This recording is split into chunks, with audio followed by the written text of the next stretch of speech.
All right, big news today. President Trump finally fired Kristi Noem. However, there is some bad news. Marco Rubio has another job. He doesn't like it, but he's going to have to be the Secretary of Homeland Security now. We've got that and much more coming up. It all starts right now.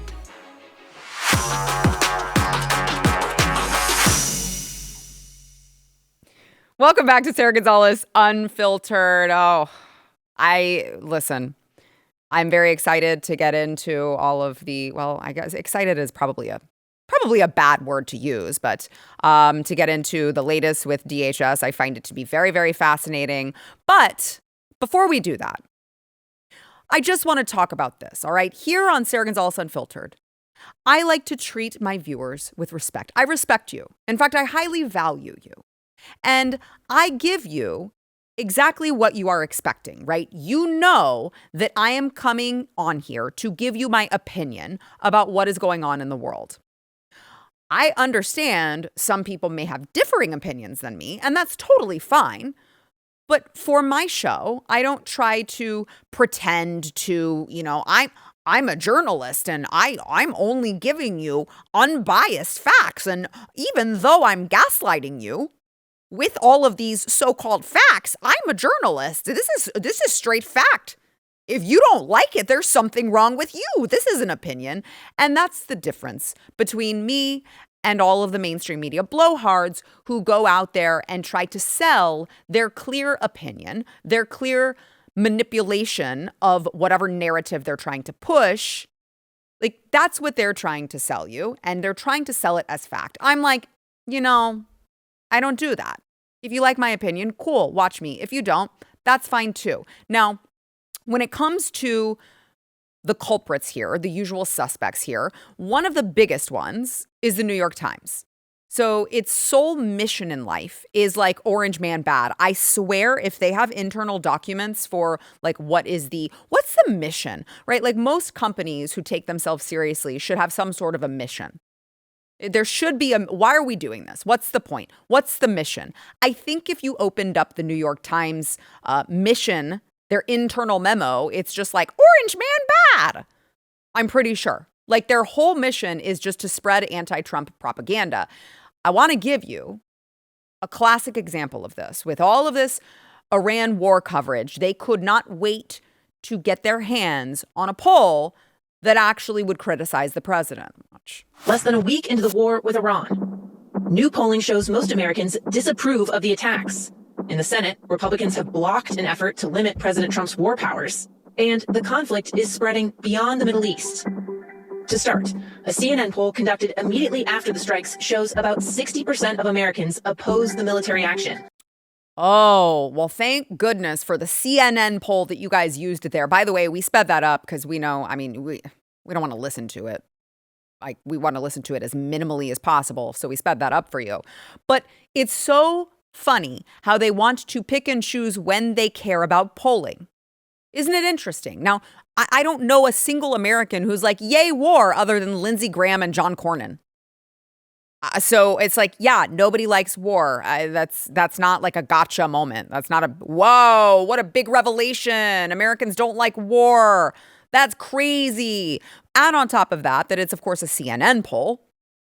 Add on top of that the mainstream media curiously silent when we have polling showing, the overwhelming support from both Democrats and Republicans on something like voter ID. No, instead of talking about that, this is how they choose to cover the issue. Trump leans on Congress to address his false claims of voter fraud. That's what the Save America Act is, I guess. According to the New York Times, the president used his State of the Union speech to call for action on election security legislation, pressuring the GOP to push it through over Democratic opposition. Now, what's interesting in that little tidbit is the way that they use the term Democratic opposition. First of all, the Democrats are anything but Democratic, so they can drop the I in the C. There is nothing at all similar, remotely similar to what democracy is supposed to be within the Democrat Party, first of all. Second of all, you notice that They talk about the Democrat opposition. Well, that's just the lawmakers, because over 80% of Republicans and Democrats agree that we should have voter ID. They all agree on the Save America Act that President Trump is asking them to push forward. I believe if you want to go to the Democrats, I believe the number is something like 73% of Democrats agree that we should have voter ID. So there's like, what Democrat opposition are you speaking of other than the losers in Congress? Now, I could do a show on the New York Times every single day and never run out of examples. Like, I could actually spend my time just doing that. But that wasn't even who I was planning on talking about today. That was just a little appetizer. All right. When it comes to the mainstream media bias and this orange man bad TDS stage 5, it's terminal. There's no recovering. It's terminal. It's CNN's Kaitlan Collins, which is really interesting because, Stephen, where did she go to school? I'm not sure I remember, I don't think. Really? Yeah, she went to Alabama. Roll Tide? You need to get into her history, because where did she get her start from? I know. You going to get into that? I haven't read through. No, the Daily Caller. See, Tucker found her. I know. And now look what CNN Now look what she's doing. Completely betraying the people who even made it possible for her to be on TV, lying and gaslighting the American public. And just not even grateful for the opportunity at all. You have CNN's Kaitlan Collins, who started out at the Daily Caller, was hired by Tucker Carlson. She was writing for conservative media. And somewhere along the way, her brain melted. I think when you sign the contract with CNN, I think when she signed her contract, there's like a caveat in there that it's like, you must turn retarded. And she's like, yes, ma'am. Yep, there it is. Yep, I will. Oh, hold on, you're paying me how much? What is that? Okay, yes, I'll turn retarded. I just signed on the dotted line. So clearly, it is her life's mission now to just make Donald Trump look bad. And she thinks, because she's not as bright as she thinks she is, she thinks that she's getting somewhere, and she's like, I got him. I got him on this. How's he ever going to recover? But unfortunately for her, as I mentioned, not as bright as she thinks she is, and never the brightest one in the room. She got called out on all of her bullshit yesterday by Press Secretary Karoline Leavitt. Here was that. Is it the position of this administration that the press should not prominently cover the deaths of U.S. service members? No, it's the position of this administration that the press in this room and the press across the country should accurately report on the success of Operation Epic Fury. So we can all be very grateful that we have an administration and that we have men and women in our armed forces who are willing to sacrifice their own lives for the rest of us in this room and for every American across the country and for every troop that is based in the Middle East. That's what these... Hexeth was complaining that it was front page news about these 6 service members who were killed. That's not what the secretary said, Caitlin, and that's not what the secretary meant, and you know it. You know you are being disingenuous. There is not, we've never had a secretary of defense who cares more. Drones get through or tragic things happen, it's front page news. I get it, the press only wants to make the president look bad. Yeah, as you know, we cover the deaths of U.S. service members under every president. The press does only want to make the president look bad. That's a fact, especially you. No, listen to me. Especially you and especially CNN. We expect you to cover that as you should. We expect you to cover that as you should, Caitlin. But you and your network know that you take every single thing this administration says and tries to use it to make the president look bad. That is an objectable fact. I don't think covering troop deaths is trying to make if you're trying to argue right now that CNN's overwhelming coverage is not negative of President Donald Trump, I think the American people would tend to agree, and your ratings would tend to disagree with that as well. There's no disputing that. The American people don't want to hear from CNN because we all know this is, of course, the agenda. This is the playbook. It's the only playbook that they have. I could list a million examples of this, but let me give you this one, okay? You recall, not so long ago, Kaitlan Collins tried to bait President Trump into saying something mean about Joe Biden after he was diagnosed with cancer. And she was like, doing her best, I guess.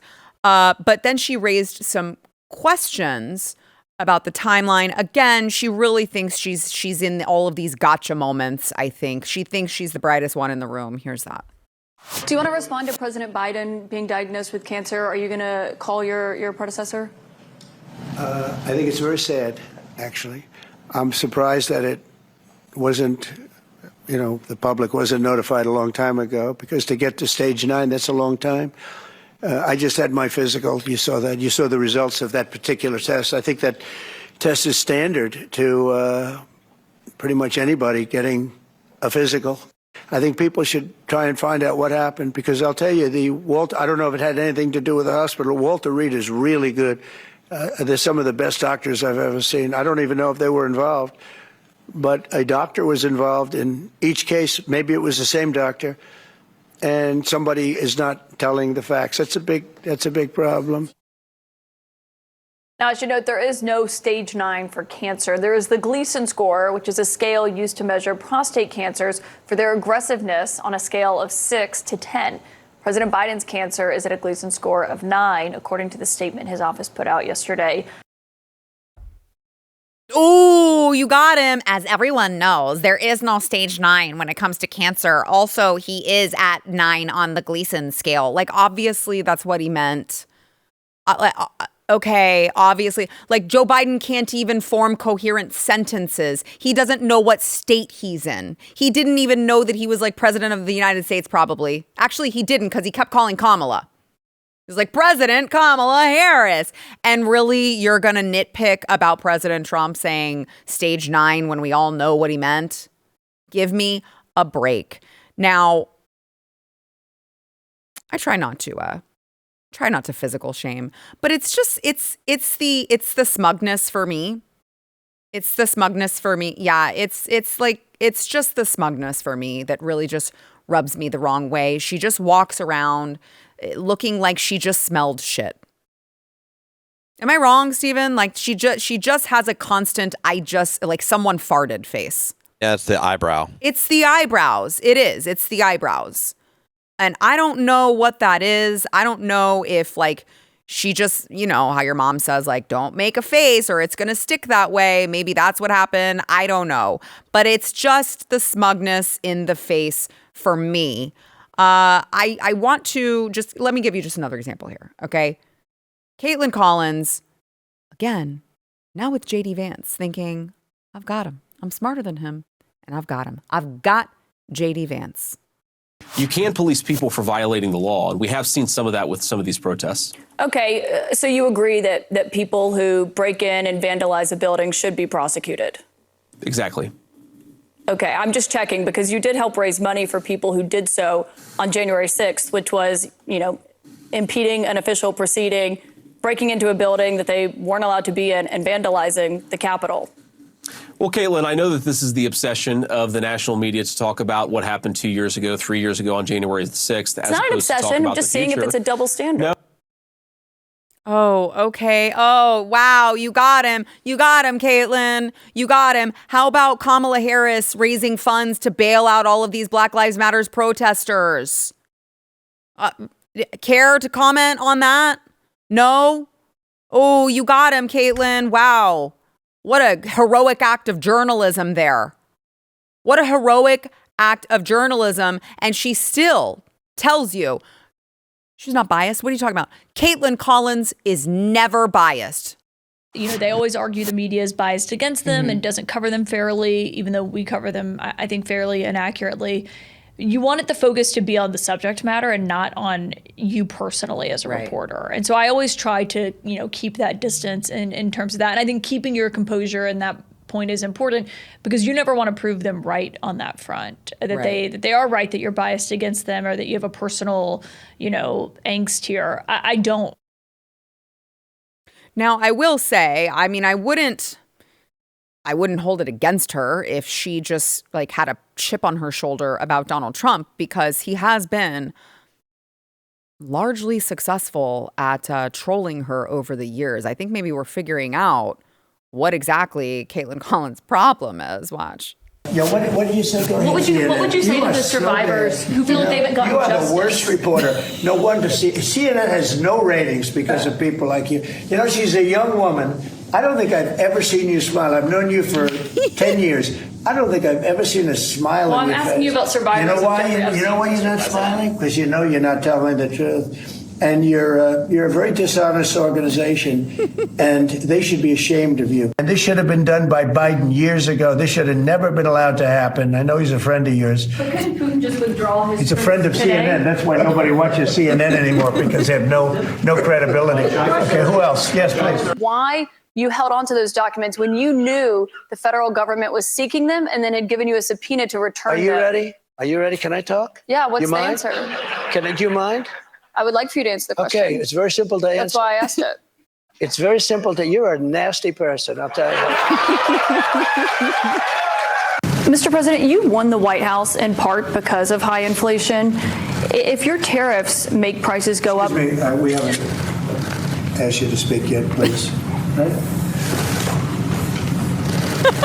You said that your national security advisor learned a lesson after a reporter. Excuse me, I didn't make you. Go ahead, please. Mr. President, So good. It's so good. This is the Trump that we need. Listen, this is what I'm asking President Trump. President Trump, that energy needs to go into setting your own people back in place, like John Thune, John Cornyn, these rhinos. You're so good at this stuff. Just humiliate the right people. You can do it to Kaitlan Collins. If these Republicans fall out of line, you need to get them back in line. Just relentlessly mock and shame them. It works so well. Clearly it's worked for Kaitlan. She's broken because of it. That's all I'm saying. Anywho, apparently, if you don't like war. Now, didn't hear the same energy as Kaitlan mentions. President Trump is talking about the Ukraine-Russia war. I don't think it mattered to them that Americans were not for that either, because it was literally none of it was in our best interest. At least with Iran, you can say, okay, they actually hate us and they are trying to destroy Western civilization. This is very, very clear. It's not just the Jews that they hate. It's also us. They chant death to America in the streets for a reason. You could at least argue that point. And I'm not for war, but you could at least argue that point in this particular situation. Russia and Ukraine war, we didn't like that either. I didn't hear anyone covering it like that. New York Times. Make sure to share the show. Make sure to smash the like button, subscribe, and comment. It'll help us in the algorithm, which we all know is stacked against us. And go over to our other YouTube channel at Sara Gonzales TX. Make sure to subscribe there as well and watch our latest H-1B Part 2 of the documentary. We are going to be digging into that very subject next. But first, I want to thank our sponsor, PreBorn. So right now, here's how it works.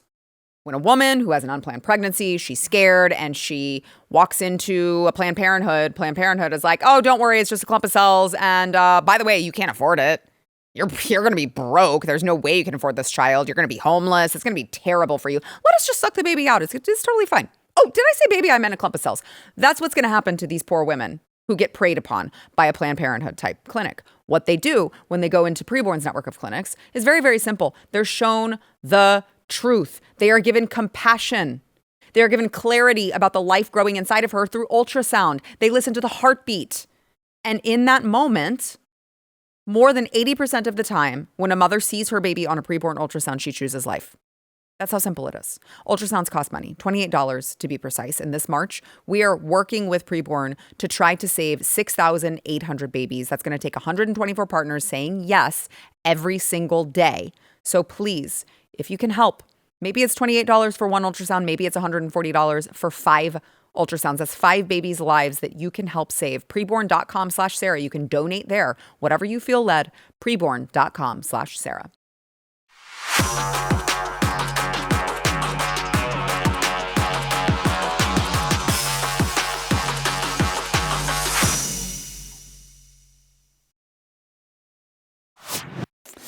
Well, it happened. President Trump is beginning to drop some people who maybe were a little bit unprepared to be in his cabinet in the first place. Now, I've got to say, my major takeaway from this is, why wasn't it Pam Bondi? That actually is the biggest shock to me, is like, oh, you're putting people on the chopping block and Pam Bondi wasn't the first one on the chopping block, but maybe we'll hold out hope. It's only a matter of time. You would hope that you see Pam Bondi be the next one to go. But DHS Secretary Kristi Noem was fired today. And if you will just follow along with me, in my head, this is how I visualize it all happening. What's important here is my performance. My performance But has you always. lost. Yes, Mr. Trump, but I lost doing something that I believed I know, in. but you lost, and to a large extent, you lost because of your creativity. You know that. That's possible, Mr. Trump. I put you over here to help the team, number one. Number two, you lost because of your creativity. It didn't work. The executives didn't like your idea. You know that, right? Yes, Mr. Trump. You're fired.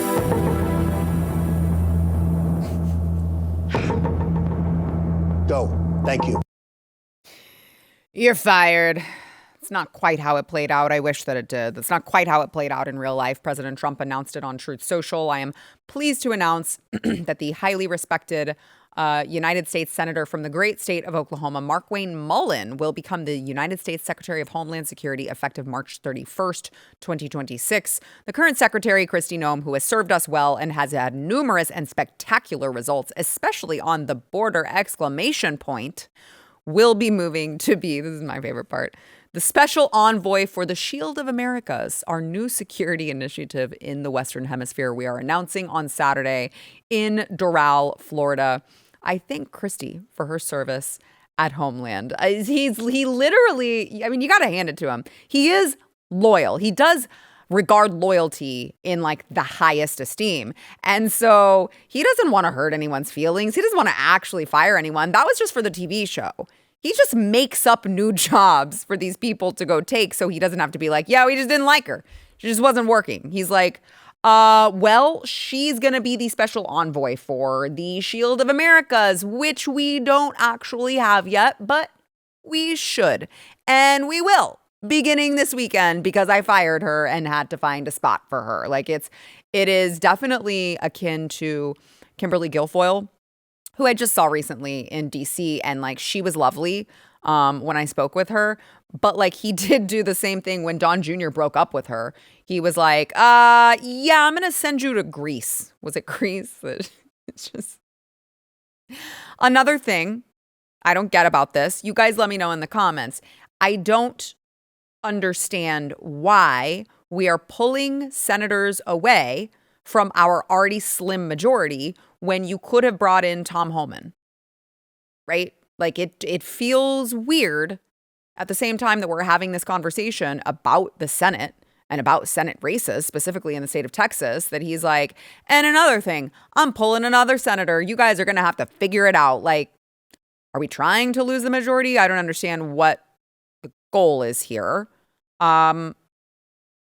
You guys, am I missing something? Let me know in the comments. But speaking of losers who need to be fired, RINO Congressman and just total piece of shit, Tony Gonzales. You're going to be shocked to hear this, guys. You're going to be shocked to hear this. After spending months and months denying everything with regard to his staffer, denying he preyed on her sexually and led her to set herself on fire, denied they had any sort of affair.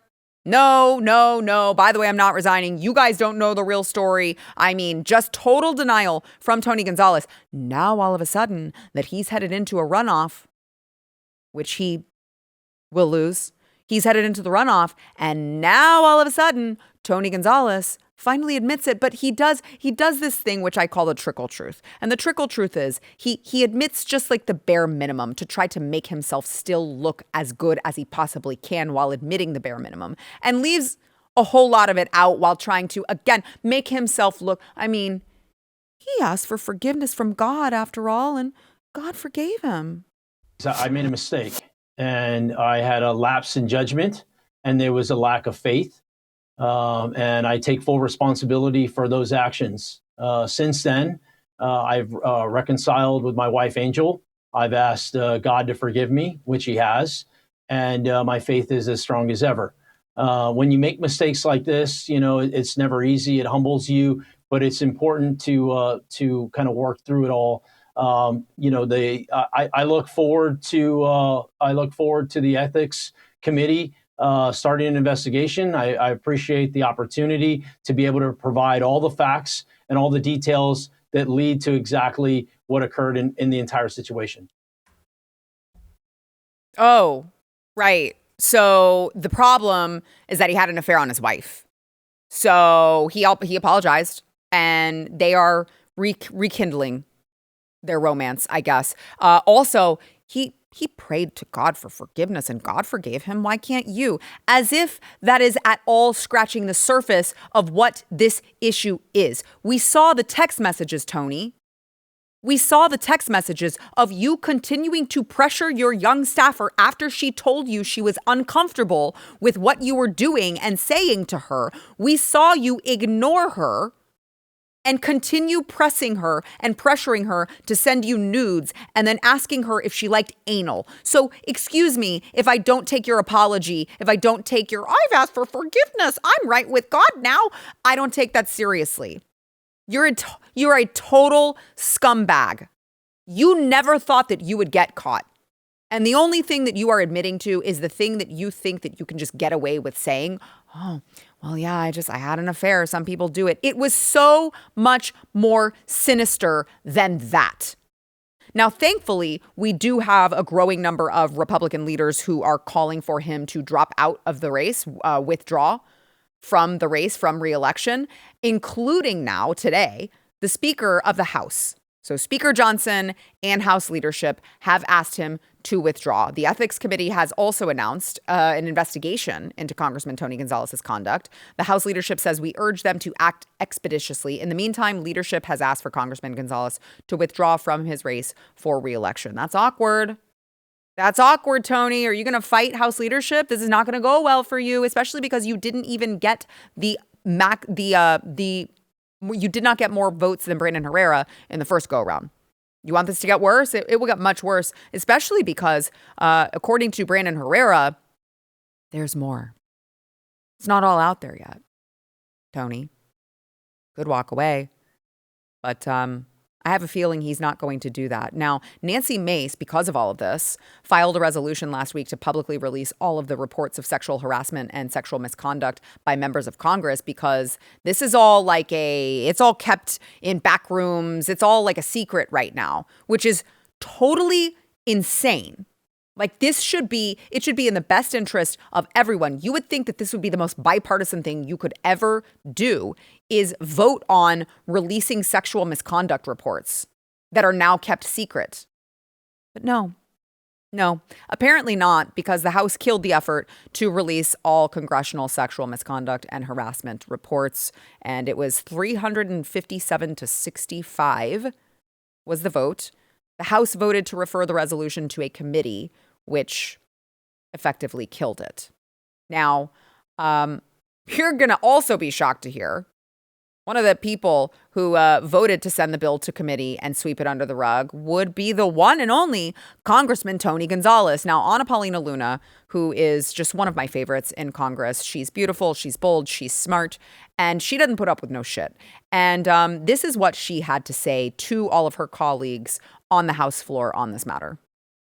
All right. I support Representative Mace's subpoena here, as well as the amendment to it. And I just think it's really disgusting how this institution protects itself, because y'all just half of them voted to send this stuff to House Ethics, where you know it's going to die. We know that members of Congress are using taxpayer dollars to pay off sexual harassment. We just had a member of Congress literally sexually harass a woman that then lit herself on fire, and you guys all protected him. Yep. You guys all protected my own side, your side. And so if you guys want to talk about victims, if you want to go out and virtue signal, and then you guys are going to kill her stuff on the floor and then try to pass it. Yeah, of course, we should subpoena all of this stuff. But I'm not going to sit here and play games. I think it's a complete fraud. I think that's why the American people hate us. I think the midterms are coming up and everyone should go on record for this. And I hope that members are exposed for this. I hope it goes back, I think, to the 70s, because it's wrong that it's happening. It's wrong that we cover up for it. It's wrong that we can't censure our own side because people are busy making deals because you guys don't want to censor your side. It's a deal that's been cut, and people hate us for it. So yeah, I support it.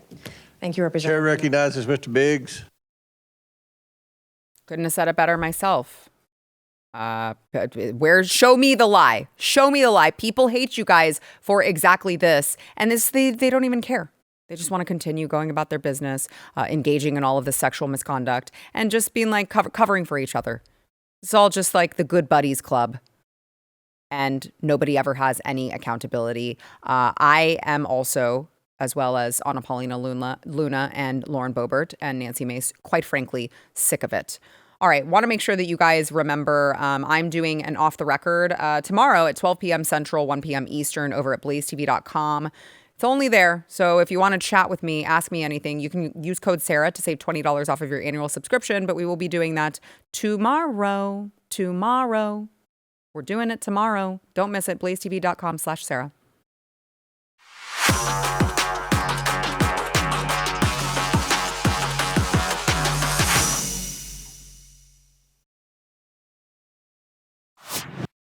Let's talk H-1B visas, because now that I have gotten in this fight, I cannot unsee all of the crazy fraud, and I need for you guys to as well.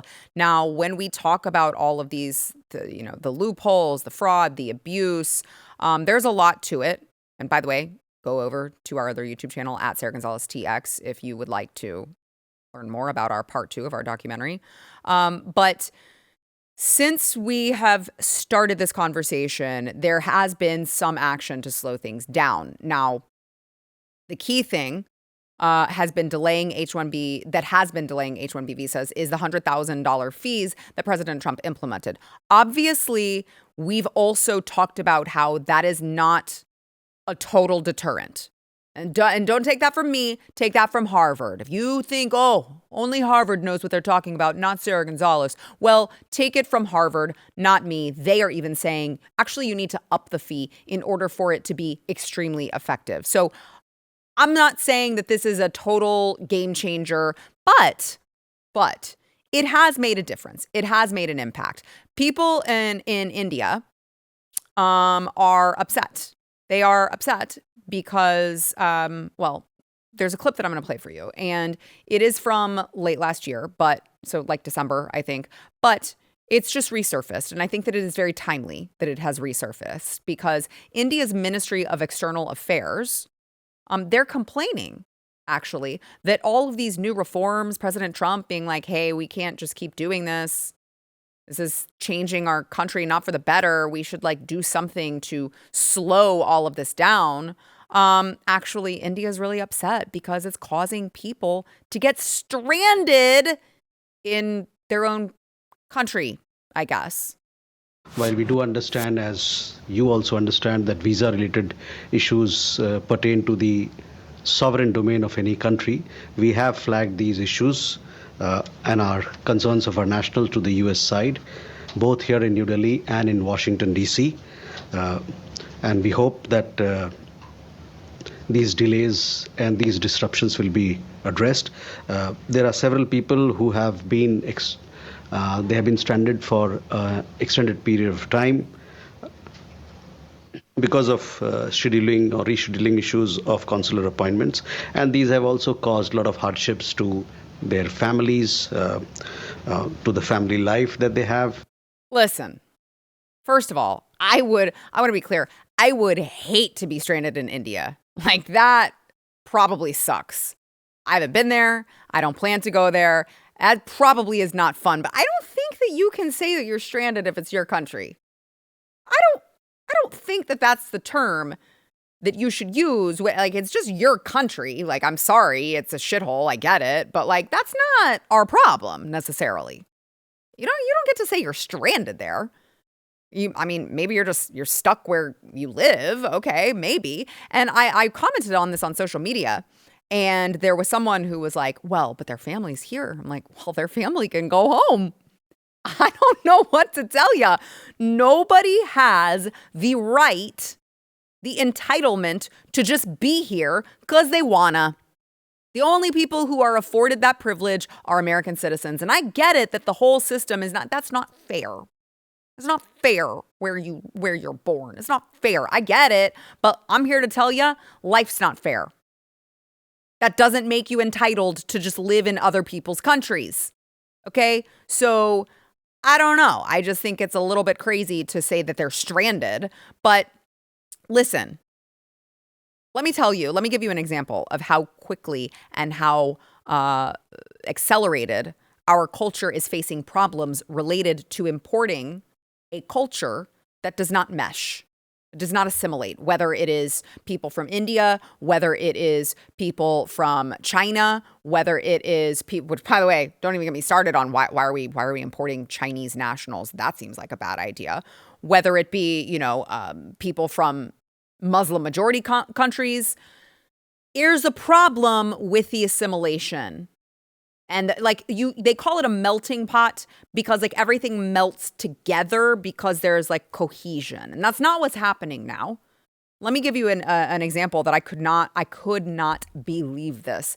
This was caught on camera. This Indian couple, saw that there was a for sale sign out in front of a house, and they're like, "Oh, it's for sale. Let's just go walk in and check it out." This was incredible. Watch.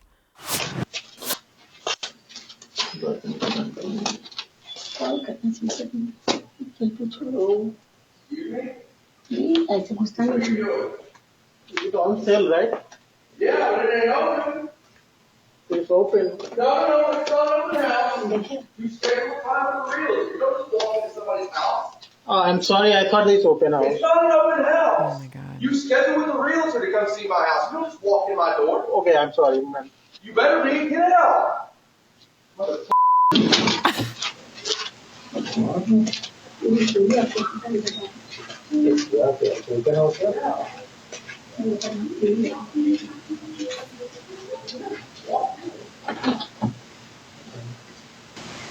There it is. The wife finally "Oh my God, what just happened?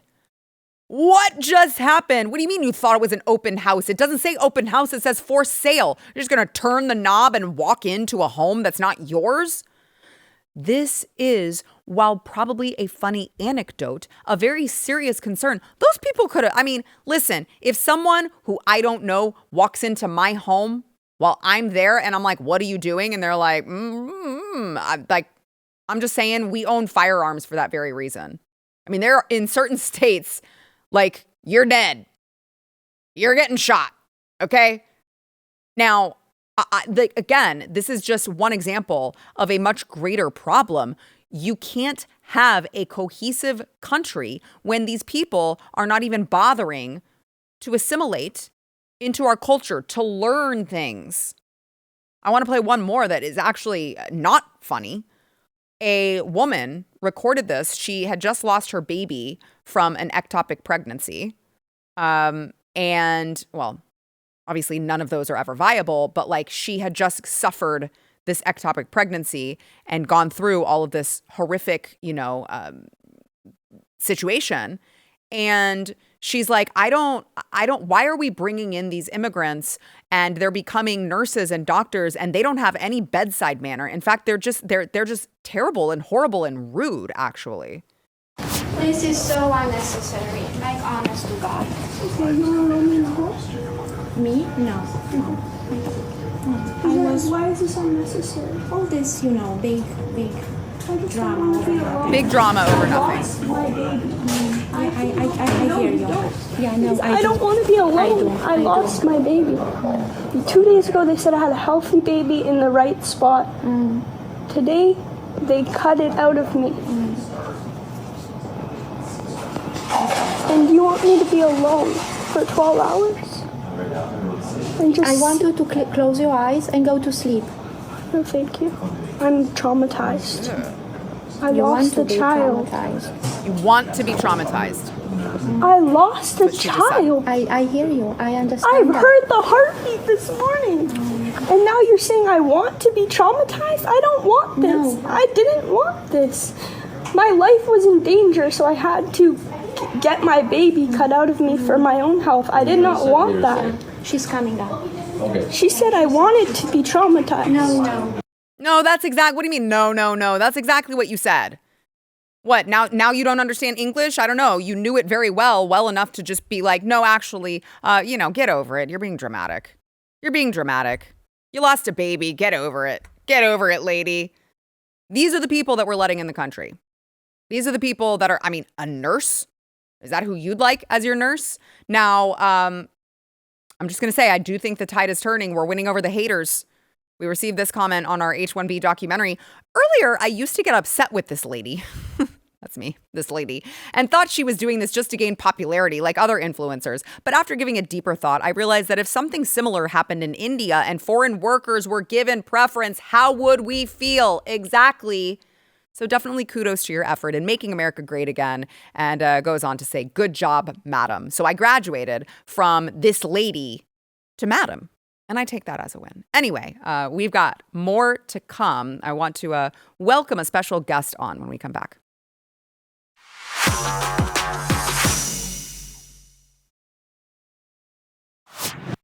So obviously one of the biggest existential threats this country is facing is within. It's from within, the way in which our school system is brainwashing children into these woke liberal ideologies.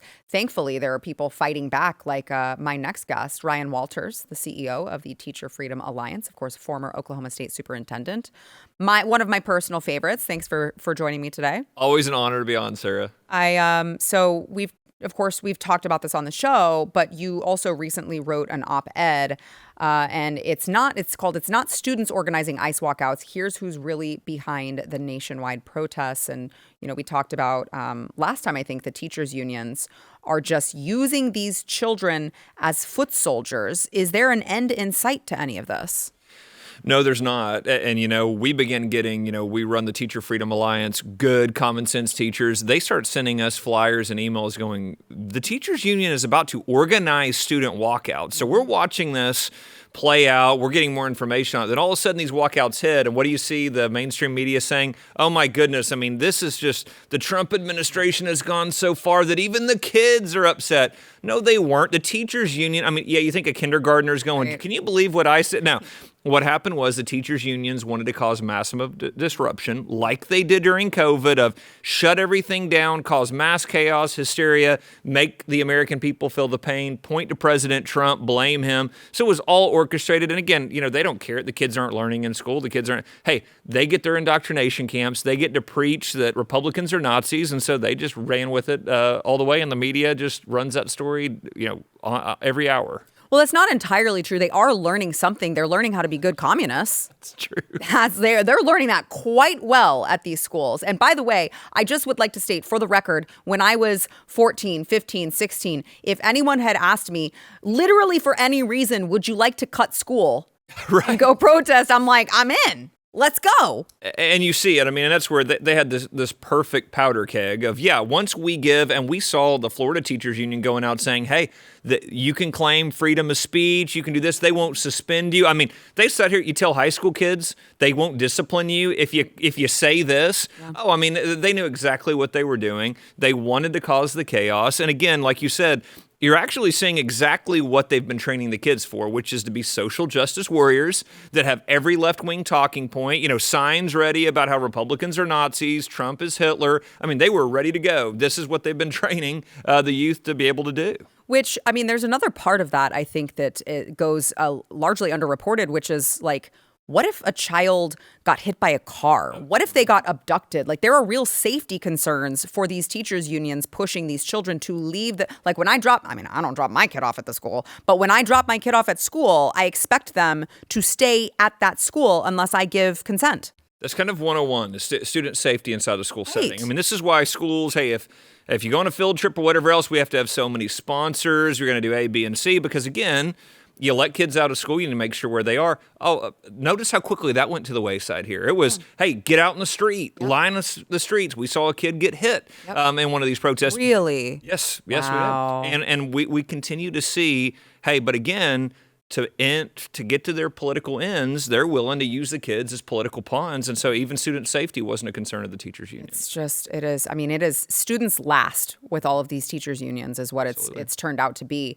Let me give you another one here. You shared this flyer that was part of a Everyone's Welcome Here kit with the rainbow flag. And this was distributed to union teachers across the country. So curious thing, when you scan that QR code, do I have this correctly, Ryan? It takes you to a website where you can book an abortion?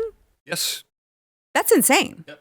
I mean, They don't even hide it. I mean, it is, okay, we're going to trans your kid. We want your kids to be gay. And then, by the way, kids, here's a direct line to how you get abortions. Not even, I mean, again, you hear them, well, we're just talking to them, informing. No. This goes even a step further, going, we will help you get these abortions. You see Gavin Newsom all in on this. You see the teachers' unions all in on this of, again, what we're pushing is indoctrination, but then also funneling you into the means to carry these things out. And again, all behind a parent's back. We saw the teachers unions in Florida, California, across the country go, hey, we've got to shield the parents from the information their kids are getting at school, they literally sued the DeSantis administration in Florida to not allow parents to see the syllabus of what's being taught in a course. That's nuts. I mean, what is even a logical explanation for parents? I mean, we can't show you what we're going to teach your kids this year. It's just absurd. You're paying in your tax dollars. It's not like it's like, oh, we're self-funded. Like, no, you are, what an insult to injury. You are paying our salaries, but we don't have to report back to you what we're teaching your children.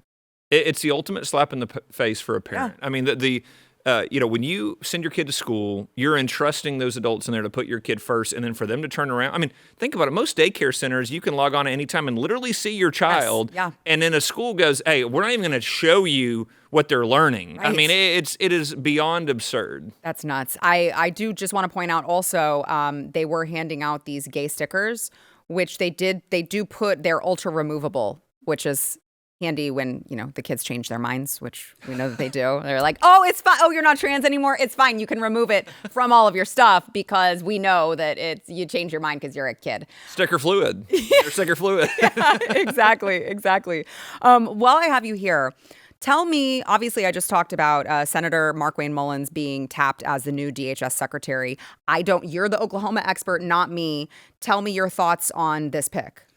Look, I think it's a great pick by President Trump. He does a great job of putting folks that are around him that are America first. Senator Mullin, known him for years. He's done a great job of defending Oklahoma, our state interest, and putting America, again, we're the reddest state in the country. Yeah. He's defended that very well. He is a no-nonsense guy. He's not one that's going to suffer anti-Americanism, foreign powers trying to undermine America. He will absolutely step in there and make sure that President Trump's agenda is followed through and that America first policy is instituted. So, again, Senator, now Secretary Mullin, I think he'll do a great job in that role. What about the seat? We're down a senator. That's what I don't like. I mean, I know they're going to get replaced, but I don't want to mess around with this anymore. Maybe I was thinking for a Tom Homan. I know you like him. I'm sure he's a good guy, but I'm like, we could have done Tom Homan and just kept the Senate intact the way that Americans voted. Well, I will say this. I think it's very important of who that next senator is going to be in Oklahoma, that they're appointed and there's going to be an election coming up. Got to be a real conservative that's going to go up there and fight for President Trump. We see it with so many in Congress that so weak. When push comes to shove, they fold on the president. You've got to go up there and make sure that you're supporting the agenda that the American people have voted for. So we've got to have strong elected officials. Exactly right. Make sure to check out Ryan Walters. Thank you, sir. Thank you, Brent.